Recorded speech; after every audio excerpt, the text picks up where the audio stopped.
Olá, tudo bem com vocês? Eu me chamo Michelle e esse é o especial de Halloween com o nosso convidado especial.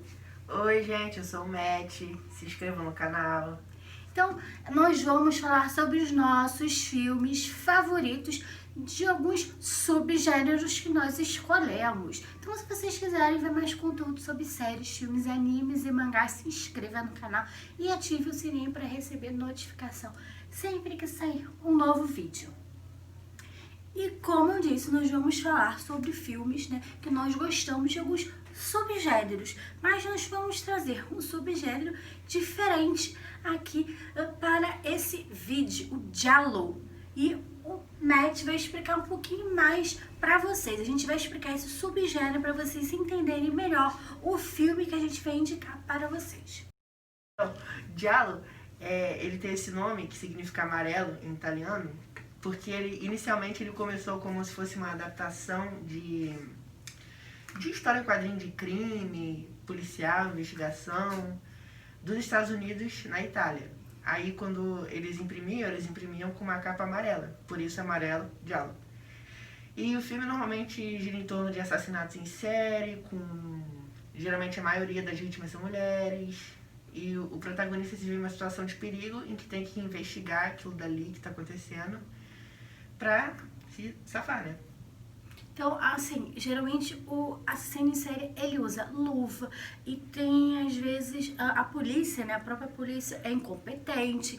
Então, os assassinatos são violentos. Então, são uma série de características próprias que eles, na verdade, fizeram um mix de alguns subgêneros para criar esse novo subgênero, chamado Giallo. E também é inspirado no Hitchcock. Então a gente pode encontrar sobrenatural, psicológico, thriller, slasher. Então é vários gore que mostra os assassinatos assim, de forma bem explícita.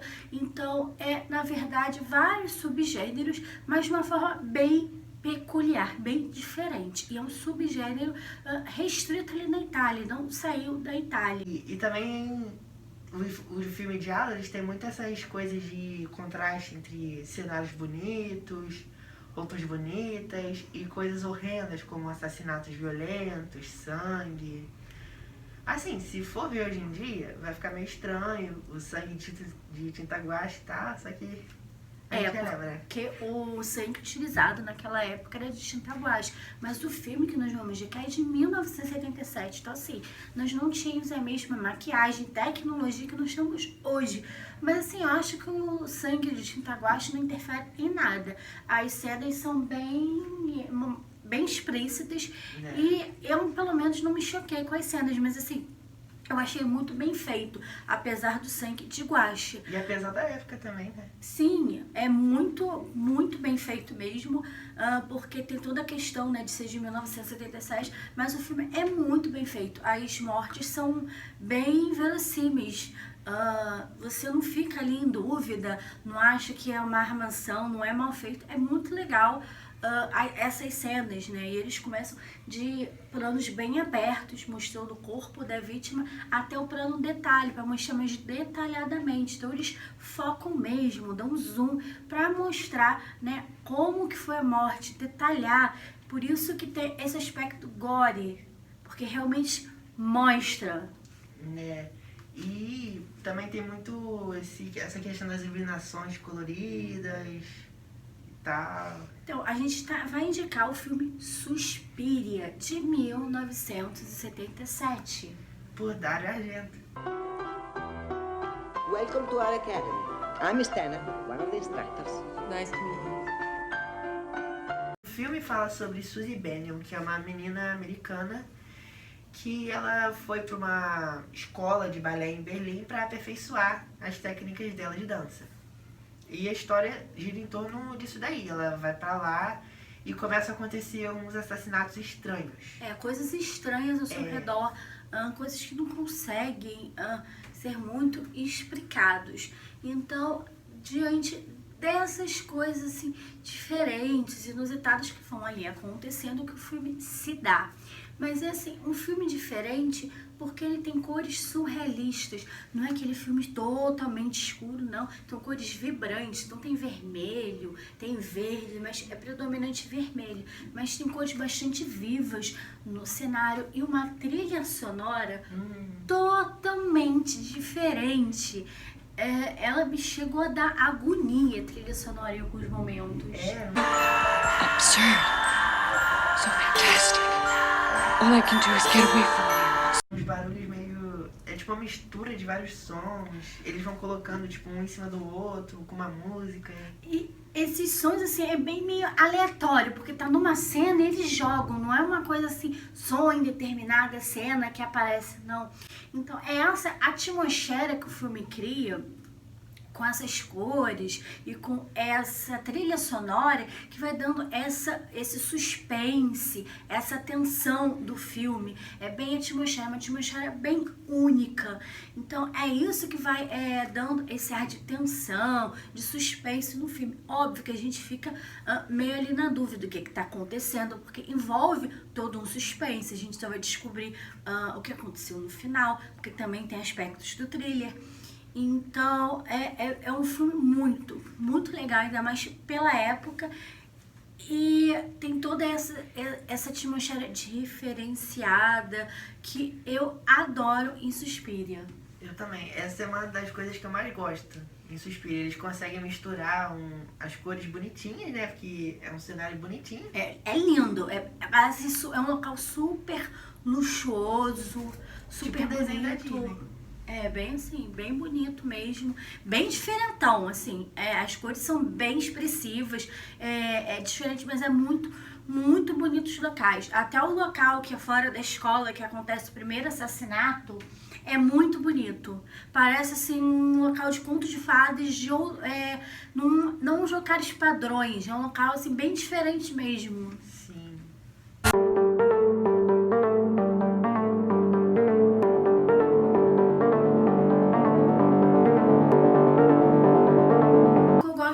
E Suspiria.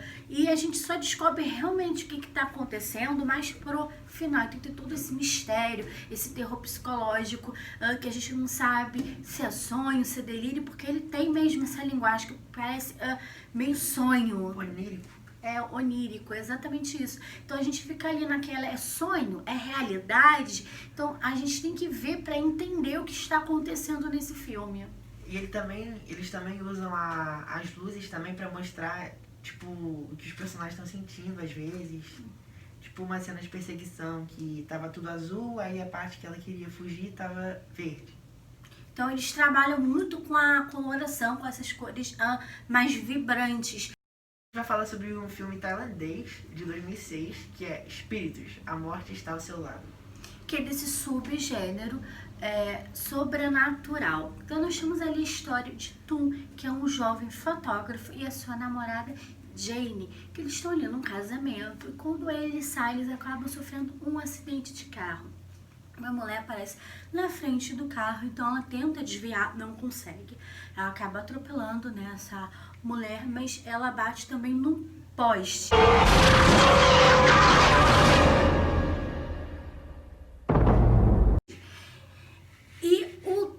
Ele não quis socorrer, ele não quer socorrer, ele fica bastante assustado com o que está acontecendo e pede, né, para eles irem embora. A Jane, que está dirigindo, ela quer socorrer, saber o que aconteceu, se a menina tá viva, se não tá. Então eles acabam, né, indo embora e não socorrendo. Só que isso acaba afetando muito a Jane, porque ela fica se sentindo mal, ela não sabe se a pessoa tá viva, se tá ferida, como ela tá. Então ela vai começando a ter pesadelos com a menina, né? Se a menina tá viva, não tá, e tudo isso vai afetando o relacionamento deles. E ele, como trabalha com fotografia, ele vai tirar fotos e começa a aparecer coisas meio esbranquiçadas, como se fossem fantasmas na foto.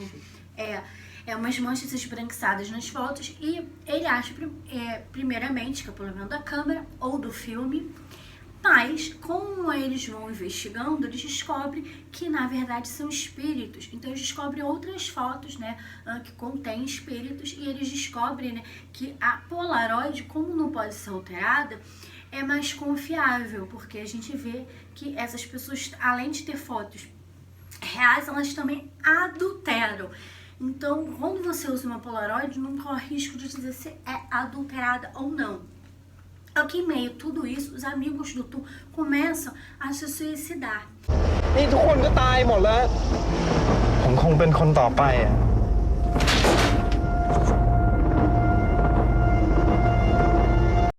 E eu gosto muito dessa temática porque, assim, não é um filme de terror, vamos dizer assim, tradicional. Além de envolver, né, essa questão, né, de ter os espíritos tentando se comunicar através das fotos, tem toda essa questão da história, porque a gente não sabe muito bem o que está acontecendo, por que os amigos do Tom se suicidaram.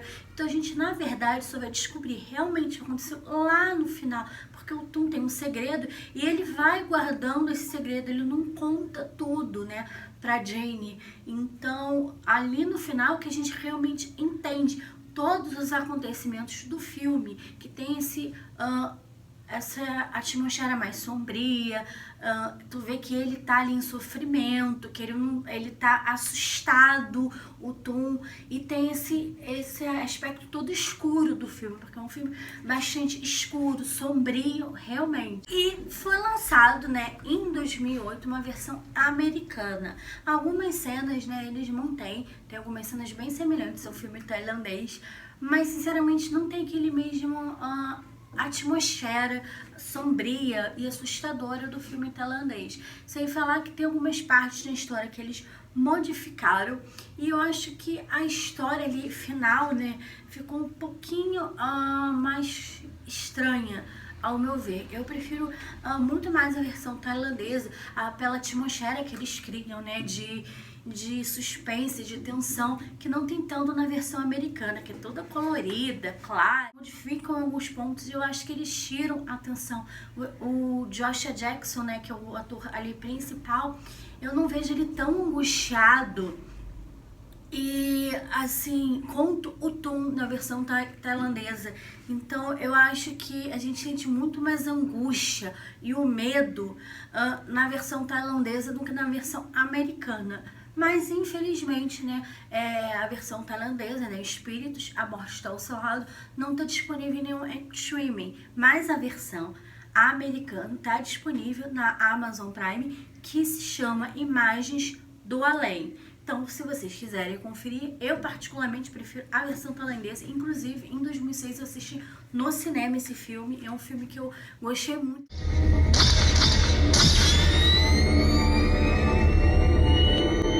Então esse filme, assim, acabou ficando conhecido por uma coisa que acontece lá no final. Tanto se você jogar isso no Google, tenho certeza que você vai achar. Vai aparecer o filme assim escrito, né? Eu tava pesquisando qual era o filme, né? Aí apareceu lá na opção de busca: o filme que o espírito fica no ombro do homem. Exatamente isso. Escrito isso. Então é esse o filme, né, que eu quis trazer. É um filme que eu gostei muito, tailandês, que fez bastante sucesso aqui no Brasil em 2006, mas a versão americana não me convenceu muito. E agora, óbvio que a gente vai falar sobre outro filme, né, desse subgênero sobrenatural, um filme que eu gosto muito e acho que não pode faltar quando a gente fala desse subgênero, que é a Invocação do Mal. A gente vai trazer, né, mais um filme desse subgênero sobrenatural, que é a Invocação do Mal, que a gente acompanha as investigações ali do casal, né, que eles são investigadores paranormais, o Ed e a Lorraine. Então, eles investigam esses casos e são fatos verídicos, eles são investigadores reais. Óbvio que, principalmente segundo o filme, eles acabaram acrescentando outras coisas, mas geralmente... assim, o primeiro tem mais a ver com a história real. O segundo, eles acrescentam algumas outras coisas, modificam, mas assim, são coisas que realmente aconteceram, são documentadas, então são fatos verídicos. Inclusive, uma das coisas que eu mais gosto nesses filmes é que eles focam muito mais na atmosfera, em construir uma tensão, do que naqueles sustinhos bobos. Aqueles sustinhos do passarinho batendo na janela, uma panela caindo, aqueles sustos que não te dão susto. Ninguém tomaria susto na vida real. Toma, porque eu conheço uma amiga, eu nem vou contar essa história aqui pra virar É vídeo de comédia. Exposed. Não vou, porque a gente foi ver Atividade Paranormal 3 e eram uns sustos tão bobos, mas ela dava uns berros. Eu Então, tenho assim, áudio. eu não posso falar muito disso, porque cada um tem uma reação diferente com o filme. Eu, particularmente, não tomo susto. E eu não gosto desses filmes que ficam tentando te dar sustos o tempo todo.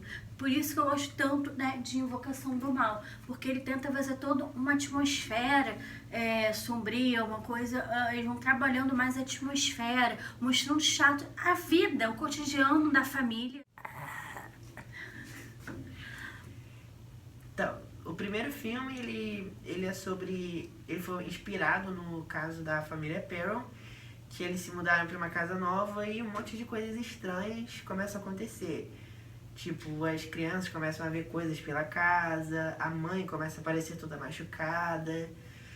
E aí, quando eles já estão, né, desesperados, eles chamam o casal Warren, que são os investigadores sobrenaturais.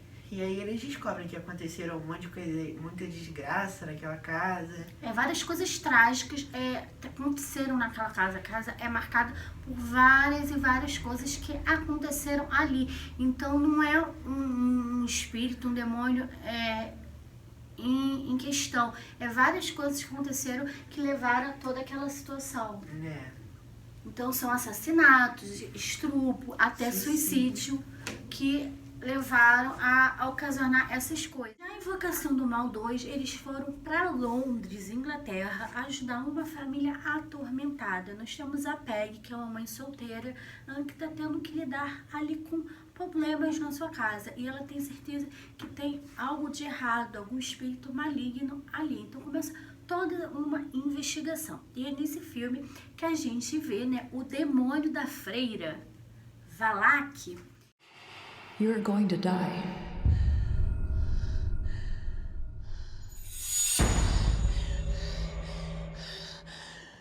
Diferente do primeiro, as câmeras elas são um pouco diferentes. Então a gente vê planos mais longos e abertos. Eles são muito mais direcionados para o que quer ser mostrado. Então a gente vai ver os planos mais longos, eles vão afunilando, mostrando exatamente o que eles querem, guiando o olhar, né, do telespectador para onde eles querem. Essa é a maior diferença. Mas o filme continua com aquela mesma atmosfera sombria, mostrando a história e não tentando dar sustos por dar sustos. E é um filme que eu gosto muito porque eles mostram o demônio, eles mostram a pessoa possuída, eles mostram as coisas que vão realmente acontecendo.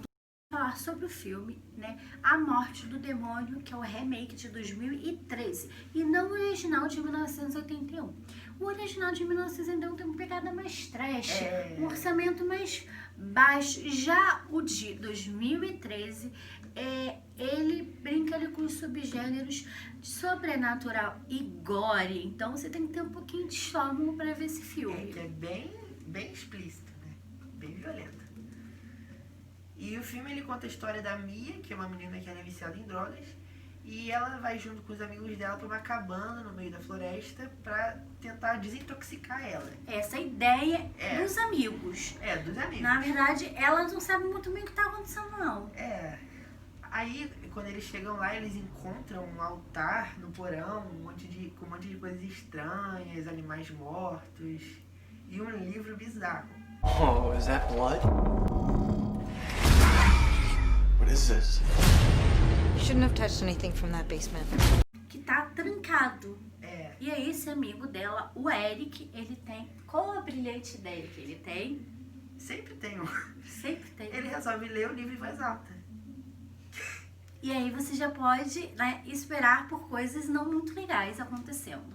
Aí a Mia, que é a menina que estava mais afetada por causa das drogas, ela começa a ver um monte de coisas, um demônio meio estranho começa a perseguir ela. Ela começa a apresentar comportamentos diferentes. Só que inicialmente ninguém percebe, porque eles acham que faz da abstinência que ela tá tendo ali das drogas. Mas não é bem assim. E uma coisa que eu gostei muito nesse filme é que ele já começa assim, mostrando a cara dele. né, com sacrifício e tal, assim, bem explícito. E eu também gosto muito que, diferente de muitos filmes desse tipo, ele coloca uma justificativa para os personagens ficarem em um lugar isolado sem sair de lá. Né, e deles ignorarem uma pessoa que está tendo sinais estranhos. Sem isso, né? De as pessoas, por livre e espontânea vontade, resolverem se isolar numa floresta. Aí alguém começa a ver coisas, a ser possuído, eles ignoram. Esse pelo menos justifica. E é um filme muito legal e bem diferente de 1981, porque ele é muito mais sério, mais bem filmado, até porque tem um orçamento, né, melhor. O outro acaba tendo problemas ali com orçamento e acaba se tornando trash. E o de 1971 ele brinca também de forma meio cômica, né, com as comédias que tinha ali de 1980. Então ele é bem diferente. É muito mais o remake é muito mais sério e aterrorizante que de 81. Então se você viu de 81 E violento. e acha que tem alguma coisa a ver, sim, a mitologia tem um pouquinho a ver, mas eles remodelam a mitologia do primeiro filme, eles modificam. Tanto o final é até diferente. É. Inclusive, eles fazem uma referência ali ao primeiro filme, que acho que se vocês estiverem interessados, podem ver o primeiro para depois tentar pegar referência no segundo. Então, assim, são filmes diferentes. Um tem um estilo mais trash, o outro é bem mais, vamos dizer, sombrio, violento. Então, dependendo do que você prefere, mas a gente está falando aqui, né, sobre o de 2013. Falar sobre o filme It, A Coisa, que entrou recentemente no catálogo da Netflix. Então, se você se interessar, você pode ver pela Netflix. Derry's not like any town I've ever been in before. People die or disappear 6 times the national average. And that's just grown-ups. Kids are worse. O filme se passa na cidade de Derry, que é uma cidadezinha no interior dos Estados Unidos, e em que um monte de crianças desaparecem misteriosamente naquela cidade. E o filme gira em torno dos personagens que são crianças, que são aterrorizados por essa criatura que é o Pennywise. E é isso, né? Então, assim, a história não é só em relação à história do palhaço Pennywise. A gente vê muita história dos adolescentes em si. Sim. Então, a gente vê o bullying excessivo, pessoas extremamente agressivas. Porque é um bullying bem físico. Eles batem, tem um que pega a faca e quer marcar o nome no corpo do outro. Então, assim, e tem uma atmosfera toda sombria. O filme tem as cores bem frias. E vai contando a história desse loser club, como eles se intitulam. Também explora muito o medo de cada personagem. Sim, o Pennywise, ele meio que se materializa, né? Do medo. Então, o que a pessoa tem medo, ele aparece na forma do medo da pessoa. E, como eu disse, mostra ali os problemas familiares também deles, as dores, os sofrimentos. Então, a gente vê até pais problemáticos em alguns momentos. Então, o foco é muito maior na história dos adolescentes, nessa história já sombria, esse lado mais pesado da história deles. Óbvio que tem o medo de cada um e a gente vai conhecendo eles através dos seus medos, o que eles têm medo. E por isso que tem essa pegada meio que psicológica, porque brinca com o medo deles, mas também tem um lado sobrenatural, porque a gente está falando ali de um palhaço que tem o poder, né, de mostrar o medo, de aterrorizar as pessoas através do seu medo. E o filme ele não tenta muito explicar a origem do Pennywise ou por que ele tá fazendo aquilo. Óbvio que tem tudo ali uma história, né, que as mortes acontecem de 27 anos, mas ali o principal é a história ali dos adolescentes. Então cada um tem o seu sofrimento, as suas dores, os seus próprios problemas que são mostrados ali no decorrer do filme, com essas assombrações, eles tentando, né, pegar o Pennywise, e eles descobrem onde o Pennywise estão e eles enfrentando. Então a história gira em torno disso. E eu gosto porque não é um filme só que pega esse lado sobrenatural, que fica mostrando a assombração, e sim mostrando a história da família e esse ar mais pesado que tem nessa cidadezinha, esse ar mais sombrio, agressivo e triste que tem em determinados momentos. Por isso que gosto muito de It, A Coisa e recomendo. Também recomendo bastante quem curte esse tipo de coisa e tal.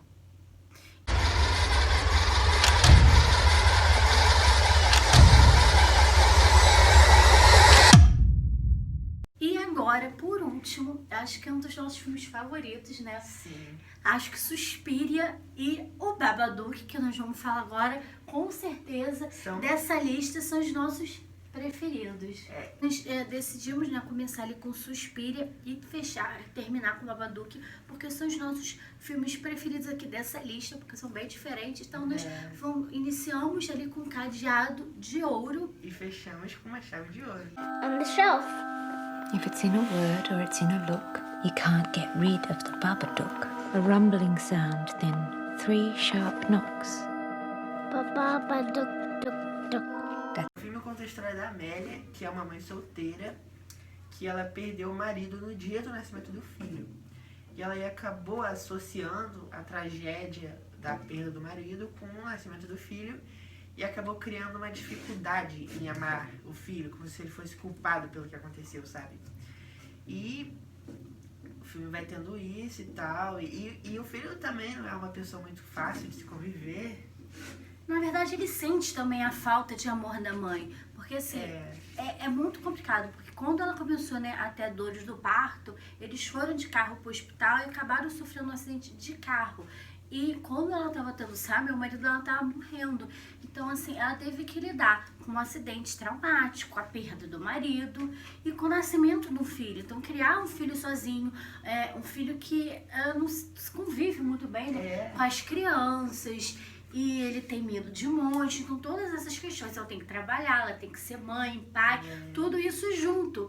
E a gente vê que, assim, ela o tempo todo triste. Você vê o semblante. Dá pra ver que ela tá bem desgastada ao longo do filme, o cabelo todo bagunçado, as roupas ela só...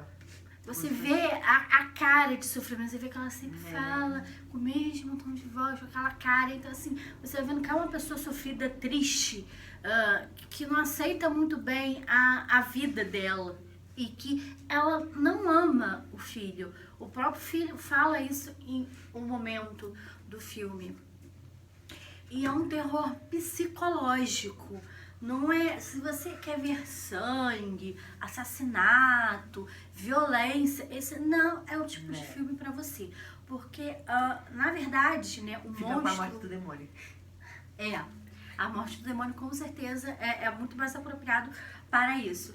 Mas o problema, né, o filho, Samuel, ele tem muitos problemas. Então, ele sonha, tem pesadelos com monstro, ele vê monstros. Então, todo dia a mãe tem que olhar debaixo da cama, no armário.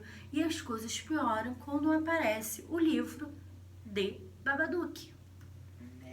Aí que as coisas começam a ficar bem estranhas mesmo, porque ela percebe que aquele livro não é um livro normal, né? Tem coisas bem esquisitas naquele livro. E elas vão começando a sentir a presença do Babadook, né? Principalmente Samuel, inicialmente. A mãe acha que o Samuel tá inventando, tá querendo atenção, porque ele sempre teve esses problemas relacionados a monstro. Mas a mãe depois também começa a ver essas coisas. E assim, a gente não sabe muito o que é real e surto ali. Sam, I need help.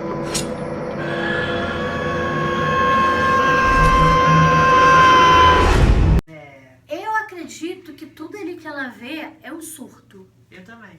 Eu creio muito que é um surto.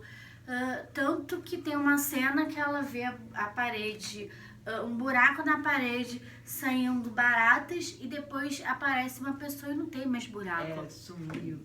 Então eu acho muito que é um surto dela, ela não aguenta mais aqueles problemas. E o Babadook, na verdade, é um monstro, mas um monstro psicológico, um monstro interno dela e do Samuel.